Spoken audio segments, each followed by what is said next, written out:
Hello guys, this is Ankur Chaudhary and welcome to my YouTube channel. दोस्तों, कैसे हो सभी? आई होप सभी अच्छे होंगे। जैसा कि आपको पता है, हमारी सीडीपी की 12 क्लास हो चुकी है। आज हमारी 13वीं क्लास है और जो आज का हमारा टॉपिक रहेगा दोस्तों, वो रहेगा बाल केंद्रित शिक्षा के ऊपर। तो चलिए, ज़्यादा समय ना लेते आज की वीडियो को हम आगे कंटिन्यू करते हैं।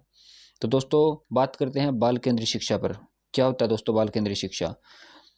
बाल केंद्रित शिक्षा में क्या होता है, जो शिक्षा का जो केंद्र होता है ना, वो कौन होता है दोस्तों? वो एक बालक होता है। और इसके अंतर्गत क्या होता है, बालकों को क्या होती है दोस्तों, बालकों की जैसे उसकी उसकी क्या क्या उसकी रुचियां हैं, क्या क्या उसकी प्रवृत्तियां हैं, क्या क्या उसकी क्षमताएं को क्या किया जाता है दोस्तों, उनको सबको ध्यान में रखते हुए शिक्षा उसको प्रदान की जाती है दोस्तों। कहने का मतलब क्या है, जो हमारा बाल केंद्रीय शिक्षा के में जो मतलब शिक्षा का जो केंद्र बिंदु होता है दोस्तों, वो बालक होता है। बालक को शिक्षा किस प्रकार से देनी चाहिए, उन सब को मद्देनजर रखते हुए दोस्तों, उसकी क्या क्या मद्देनजर रखना पड़ता है उसका। जैसे कि उसकी रुचियाँ, क्या क्या रुचियाँ उसमें, किस चीज़ में उसकी रुचि हैं, क्या क्या उसकी प्रवृत्ति हैं, क्या क्या उसकी क्षमताएं किस प्रकार से है कि बच्चा उस चीज़ को समझ सकता है या नहीं समझ सकता, उन सबको ध्यान में रख कर क्या किया जाता है दोस्तों, उसको शिक्षा प्रदान की जाती है। तो चलिए आगे लिखते हैं।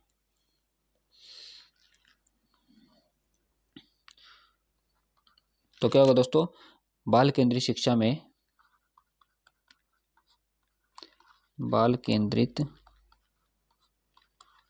शिक्षा में शिक्षा का केंद्र बिंदु कौन होता है दोस्तों? बालक होता है। बालक होता है। इसके अंतर्गत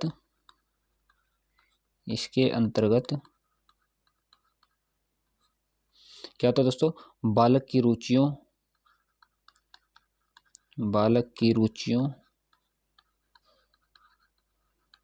और क्या क्या दोस्तों, उसकी प्रवृत्तियों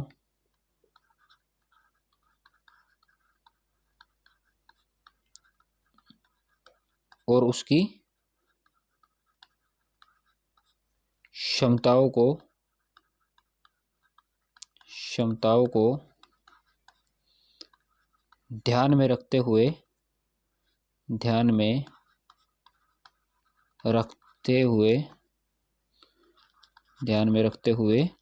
किया जाता है दोस्तों, शिक्षा प्रदान की जाती है। प्रदान की जाती है। और क्या आगे दोस्तों क्या होगा इसमें?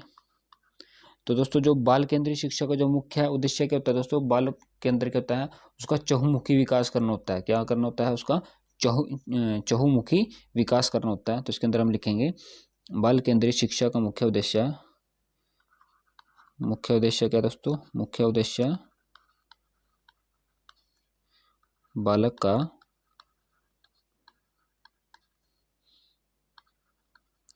चहुमुखी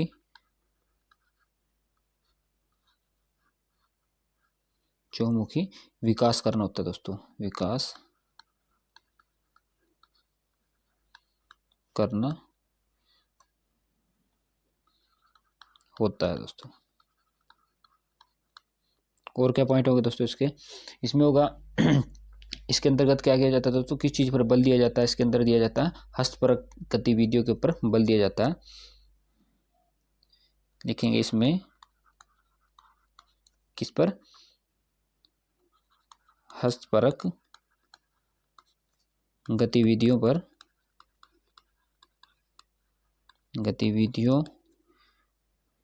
पर बल दिया जाता है।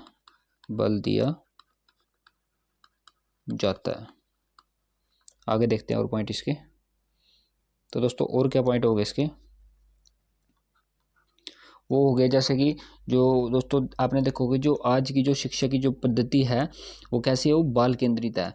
और इसमें क्या किया जाता है, इसमें बालक की ओर से क्या किया जाता है, अलग अलग मतलब क्या किया जाता है। जैसे स्कूल के अंदर क्या होता है, आज के समय के अंदर स्कूल में अगर कोई कमजोर विद्यार्थी है या होशियार विद्यार्थी है, टीचर क्या करता है, दोनों को मद्देनजर रखते हुए दोनों को साथ लेकर पढ़ाता है दोस्तों।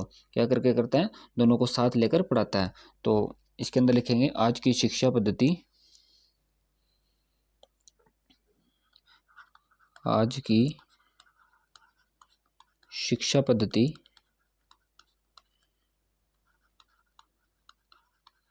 कैसे है दोस्तों? बाल केंद्रित है, बाल केंद्रित है। और क्या करते हैं, इसमें प्रत्येक बालक की ओर, इसमें लिखेंगे इसमें प्रत्येक बालक की ओर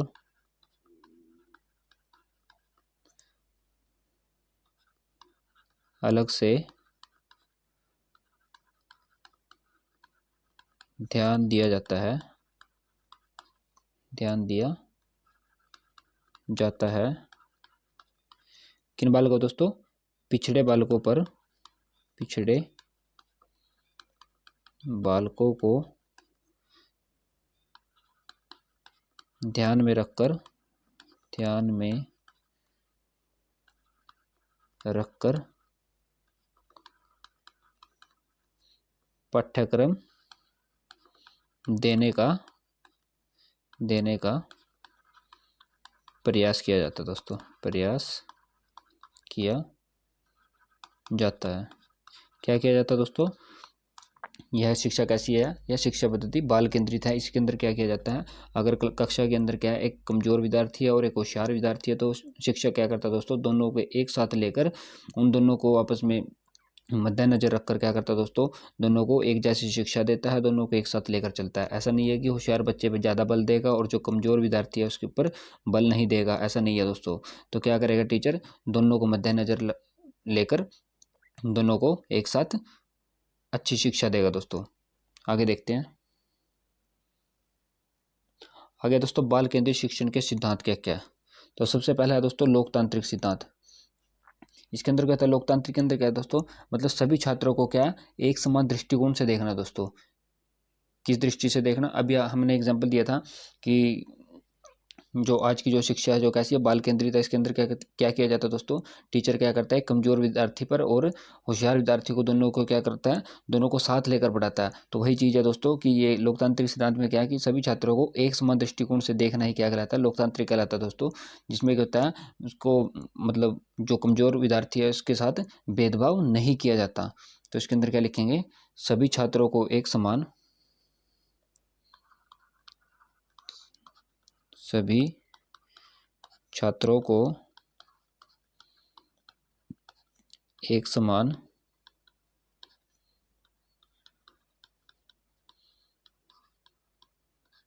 दृष्टिकोण से देखना चाहिए। कमजोर विद्यार्थियों के साथ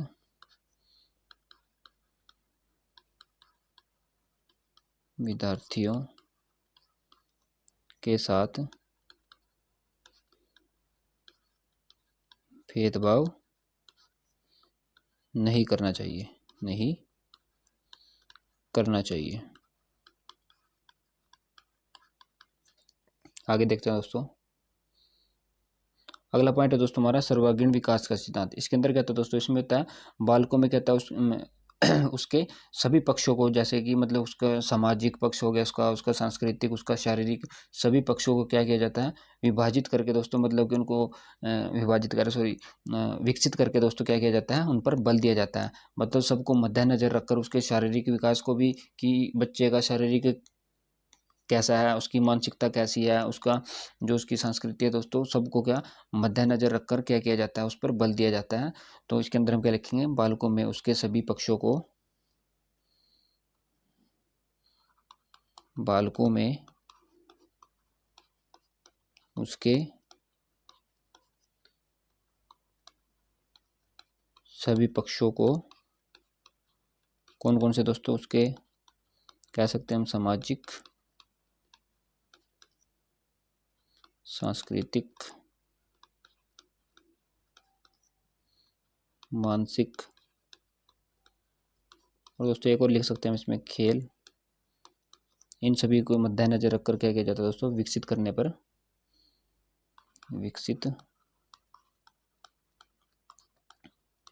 करने पर बल दिया जाता है, बल दिया जाता है। ठीक है दोस्तों, आगे देखते हैं। आगे है क्रियाशीलता का सिद्धांत। दोस्तों क्या होता है, यह क्या होता है दोस्तों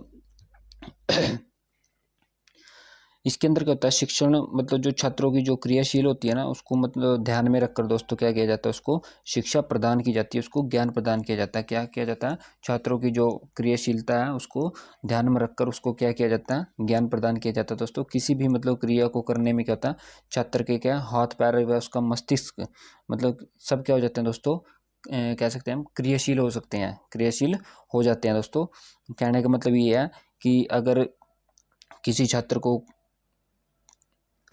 किसी छात्र को क्या दोस्तों ज्ञान प्रदान करना है, तो उसको क्या करना पड़ेगा, उसको यह चीज़ मद्देनजर रखनी पड़ेगी कि मतलब जब वो बच्चा क्या कर रहा है, क्रिया कर रहा है, तो क्या होता है, छात्र के जो हाथ होते हैं, पैर होते हैं और उसका जो मस्तिष्क है दोस्तों, वो प्रॉपर कार्य कर रहा है या नहीं कर रहा है, उन सबको मद्देनजर रखकर क्या किया जाता है, बच्चे को ज्ञान प्रदान किया जाता है। दोस्तों तो इसके अंदर क्या लिखेंगे, यह शिक्षण छात्रों की, यह शिक्षण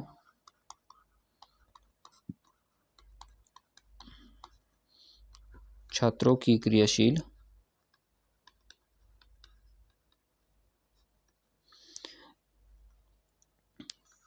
रखकर ज्ञान प्रदान किया जाता है, ज्ञान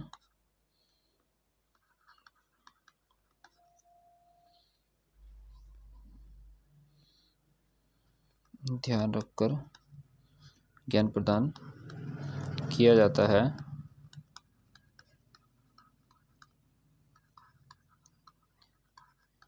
किसी भी क्रिया को करने में छात्र के हाथ और क्या कहते दोस्तों, उसके पैर, मस्तिष्क सब क्या हो जाते हैं, सब क्रियाशील हो जाते हैं, सभी कार्य करना शुरू कर देते हैं, क्रियाशील हो जाते हैं। आगे देखते हैं दोस्तों। आगे दोस्तों शिक्षा का अधिकार 2009 दोस्तों, राइट टू एजुकेशन दोस्तों कब दिया गया था, 2009 के अंदर दिया गया था। इसके पर बात करते हैं दोस्तों। शिक्षा का जो अधिकार अधिनियम है दोस्तों कब बनाया गया था, 2009 के अंदर बनाया गया था। इसके अंदर क्या किया गया था, इसमें दोस्तों 6 से 14 साल के जो बच्चे थे उन सभी को क्या मुफ्त और मुफ्त शिक्षा अनिवार्य कर दी गई थी दोस्तों। तो इसके अंदर क्या लिखेंगे, शिक्षा का अधिकार अधिनियम,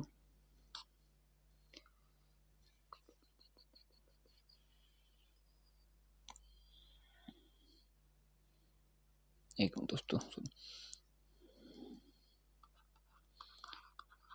शिक्षा का अधिकार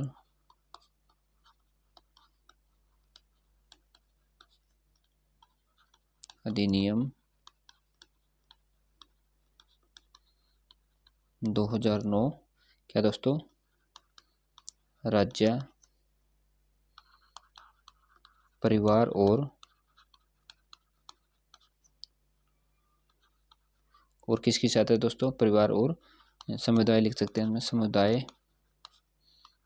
की सहायता से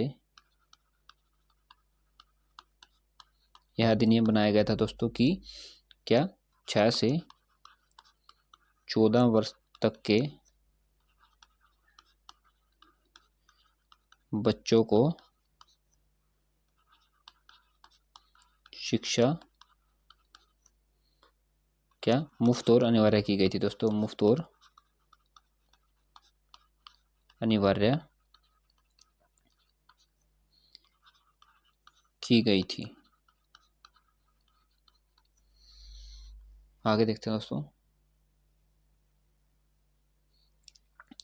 और ये दोस्तों ये संशोधन कब किया गया था, ये संशोधन किया गया था दोस्तों 2002 के अंदर किया गया था।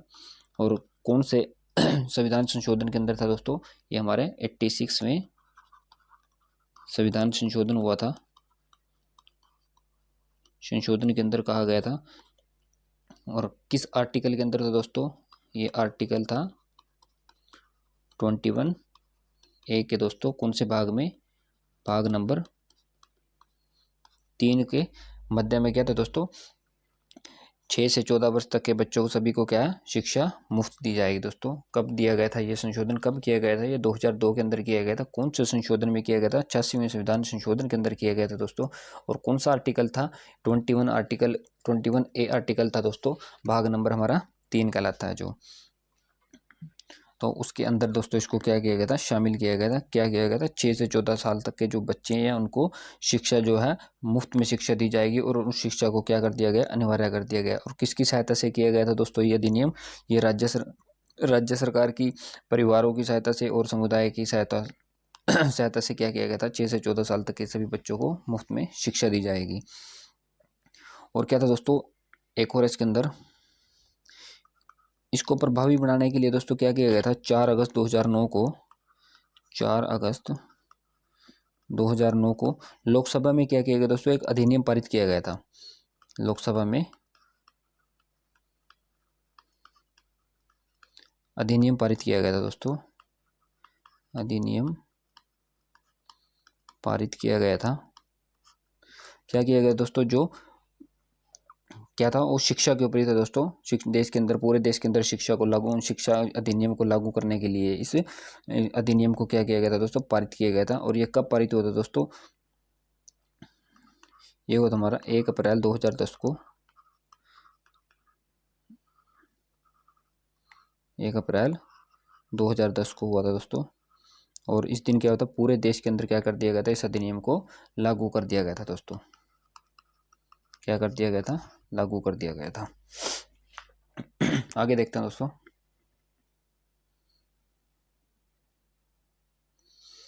आगे दोस्तों हमारा आरटी के ऊपर बात करते हैं हम, राइट टू एजुकेशन के ऊपर बात करते हैं। इसका जो ऑफिशियल नेम है दोस्तों, क्या नाम है इसका ऑफिशियल नेम, तो हम लिखेंगे इसका ऑफिशियल नाम है दोस्तों, मतलब इसकी फुल फॉर्म क्या है दोस्तों, द राइट ऑफ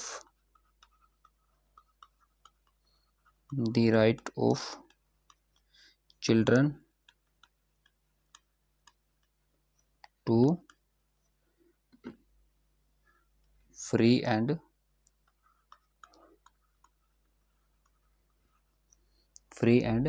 कंपल्सरी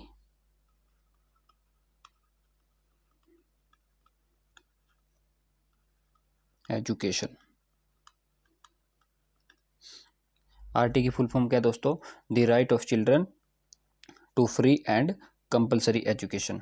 अगले क्वेश्चन देखते हैं, आरटी 2009 के अनुसार प्राथमिक कक्षाओं में छात्र और शिक्षकों का अनुपात क्या होना चाहिए दोस्तों। कहने का मतलब है कि जो प्राथमिक कक्षाएं होती है उसके अंदर क्या, मतलब कितने बच्चों के ऊपर कितने शिक्षक होने चाहिए दोस्तों, तो उसका रेशो क्या होना चाहिए, 30 बच्चों के ऊपर 1 टीचर होना चाहिए दोस्तों। तो इसका क्या होगा, 30:1 दोस्तों। क्या, 30 बच्चों के ऊपर 1 टीचर होना चाहिए। थर्ड क्वेश्चन है दोस्तों, आरटी 2009 के अनुसार उच्च प्राथमिक दोस्तों, ये उससे ऊपर आ गया, उच्च प्राथमिक स्तर पर छात्र एवं शिक्षकों का अनुपात क्या होना चाहिए दोस्तों, कि कितने बच्चों पर कितने शिक्षक होने चाहिए दोस्तों। तो ये हमारा कितने हो जाएंगे, 35:1 दोस्तों, 35 पर 1 टीचर होना चाहिए दोस्तों। आगे देखते हैं, फोर्थ क्वेश्चन हमारा, आरटी 2009 के अनुसार शिक्षक के लिए एक सप्ताह में न्यूनतम कितने घंटे कार्य होने चाहिए दोस्तों, उसका सप्ताह का कितने घंटे उसको कार्य करना चाहिए, कितना करना चाहिए दोस्तों, तो उसको करना चाहिए 45 दोस्तों। फिफ्थ क्वेश्चन है दोस्तों हमारा, आरटी 2009 के अनुसार प्राथमिक स्तर पर सप्ताह में न्यूनतम घंटे कार्य कितने हैं दोस्तों। यहाँ सप्ताह नहीं आएगा दोस्तों, इसको काट देना। स्तर पर न्यूनतम घंटे कार्य पूछा दोस्तों, पूरे कितने घंटे हैं दोस्तों, वो हमारे कितने हैं, 800 घंटे हैं दोस्तों। सिक्स क्वेश्चन है, आरटी 2009 के अनुसार उच्च प्राथमिक स्तर में न्यूनतम घंटे कितने होने चाहिए दोस्तों, कितने होने चाहिए, किसमें, उच्च प्राथमिक है, इसमें होने चाहिए दोस्तों 1000 घंटे। 1000 घंटे शिक्षकों को क्या करना चाहिए, कार्य करना चाहिए दोस्तों। आगे देखते हैं, सेवंथ है दोस्तों हमारा, आरटी 2009 के अनुसार प्राइवेट स्कूल में कितने प्रतिशत सीटें गरीब विद्यार्थियों के लिए आरक्षित होनी चाहिए दोस्तों, कितनी सीटें होनी चाहिए दोस्तों, कितने % होनी चाहिए दोस्तों, तो वो हमारी होनी चाहिए 25% दोस्तों। कितनी, 25% दोस्तों। 8 क्वेश्चन देखते हैं। आरटी 2009 के अनुसार किस कक्षा तक बालक को निष्कासित नहीं किया जा सकता दोस्तों, मतलब कौन सी कक्षा तक बच्चे को स्कूल से बाहर नहीं निकाला जा सकता दोस्तों। तो कौन सी क्लास के दोस्तों, वो हमारे 8 क्लास तक के दोस्तों क्या बच्चों को निष्कासित नहीं किया जा सकता। 9th क्वेश्चन है दोस्तों हमारा, आरटी 2009 के अनुसार 1 से 5 तक के बालकों के घर से विद्यालय की दूरी कितनी होनी चाहिए दोस्तों। जो छोटे बच्चे हैं उनका स्कूल दोस्तों घर से कितनी दूरी तक होना चाहिए दोस्तों, वो होना चाहिए हमारा कितना, 1 किलोमीटर के एरिया के अंदर दोस्तों स्कूल होना चाहिए, इससे ज़्यादा स्कूल नहीं होना चाहिए। आगे देखते हैं। 10th क्वेश्चन है दोस्तों हमारा, आरटी 2009 के अनुसार किस धारा में बताया गया है कि बच्चों को शारीरिक दंड देना और प्रताड़ित करना मना है दोस्तों। आपने देखा होगा स्कूलों के अंदर क्या है, बच्चों को मारा पीटा नहीं जाता दोस्तों। तो किस धारा के अंदर, ये 2009 के अंदर अधिनियम आया था, इसके अंदर बताया गया था कि बच्चों को क्या शारीरिक दंड देना, प्रताड़ित करना क्या दोस्तों मना है। ये किस धारा के अंदर है दोस्तों, तो ये हमारा धारा 17 के अंदर है दोस्तों। 11th क्वेश्चन है दोस्तों, आरटी 2009 के अनुसार बताया गया है कि शिक्षक प्राइवेट ट्यूशन नहीं पढ़ा सकता दोस्तों। किस धारा के अंदर बताया गया है ये, कि जो एक सरकारी टीचर है दोस्तों वो स्कूल में पढ़ाने के बाद घर पर ट्यूशन नहीं पढ़ा सकता दोस्तों। ये किस धारा के अंदर कहा गया है, तो ये कहा गया धारा नंबर, किस धारा में दोस्तों, धारा 28 के अंदर कहा गया दोस्तों। आज का आखिरी क्वेश्चन देखते हैं दोस्तों, भारत शिक्षा को मौलिक अधिकार घोषित करने वाला कौन सा देश बन गया दोस्तों। भारत का कौन से नंबर की रैंकिंग है दोस्तों जिसने क्या किया, शिक्षा को मौलिक अधिकार के अंदर ऐड किया दोस्तों। तो कौन से नंबर का है, तो वो हो जाएगा हमारा कौन सा दोस्तों, 135वां देश बन गया दोस्तों हमारा भारत, जिसने शिक्षा को क्या किया है, मौलिक अधिकार के अंदर घोषित करने वाला देश बन गया दोस्तों। तो दोस्तों ये था आज का हमारा टॉपिक बाल केंद्रीय शिक्षा के ऊपर। तो आई होप आप सभी को अच्छा लगा होगा। तो प्लीज़ हमारे चैनल को लाइक करें, शेयर करें, सब्सक्राइब करें दोस्तों, और जुड़ रहे हमारे साथ। मिलते हैं कल एक नई वीडियो के साथ, तब तक बने रहे। जय हिंद, जय भारत दोस्तों।